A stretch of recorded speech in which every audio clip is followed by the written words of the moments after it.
उच्चतम न्यायालय से अरविंद केजरीवाल को बहुत बड़ा झटका लगा है।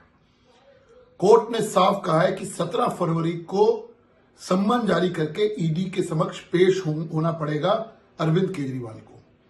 अब देखते हैं अरविंद केजरीवाल अब कोर्ट का भी सम्मान करते हैं या नहीं करते, तो देखने वाली बात है। लेकिन जिस प्रकार से 5 बार सम्मन को इवेड किया, वो दिखाता है कि वो कानून का सम्मान नहीं करते। अरविंद केजरीवाल जी, आप जितना मर्जी ईडी से भाग लीजिए, आपको ईडी के सामने उनके सवालों के जवाब देने होंगे।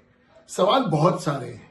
सुप्रीम कोर्ट ने 300 करोड़ के मनी ट्रेल का जिक्र किया, उसका आपको जवाब देना है अरविंद केजरीवाल जी।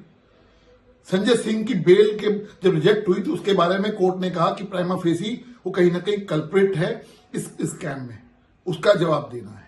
के अरविंद जो मनीष सिसोदिया के पीएस है, उन्होंने साफ कहा कि अरविंद केजरीवाल की मौजूदगी में ये सब 5% से 12% कमीशन करी गई, ड्राफ्ट डॉक्यूमेंट दिया गया, इसका जवाब देना है।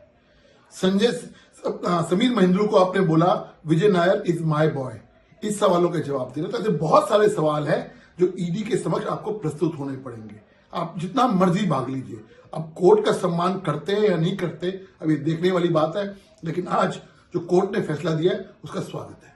अंत में सत्य की जीत हुई और करप्ट बेईमान लोगों की हार हुई। अरविंद केजरीवाल जी को अब माननीय कोर्ट ने भी कहा है कि ईडी के जो सम्मन थे वो जस्टिफाइड हैं और सम्मनों के ना पेश होने के चलते, भगौड़ा होने के चलते, अब माननीय अदालत ने उनको 17 तारीख को उनके सामने पेश होने को कहा है। अरविंद केजरीवाल जी के खिलाफ माननीय कोर्ट का ये फैसला, ये सत्य की बहुत बड़ी जीत है।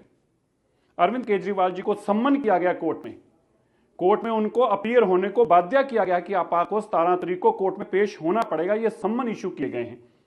अरविंद केजरीवाल जी कहते थे ईडी के सम्मन नकली हैं, ईडी के पास कोई सबूत ही नहीं है। ईडी ने सारे सबूत जब कोर्ट के सामने पेश किए, दस्तावेज पेश किए, रिकॉर्ड पेश किया, कैसे अरविंद केजरीवाल जी के खिलाफ पुख्ता सबूत हैं, क्यों उनको ईडी के सामने आना चाहिए, तो माननीय कोर्ट भी उन दस्तावेजों को देखने के बाद अरविंद केजरीवाल जी को पेश होने को मजबूर हुई। तो मैं अब अरविंद केजरीवाल जी और उनके साथियों के पास यह भी बचाव नहीं बचा कि ये नकली सम्मन है।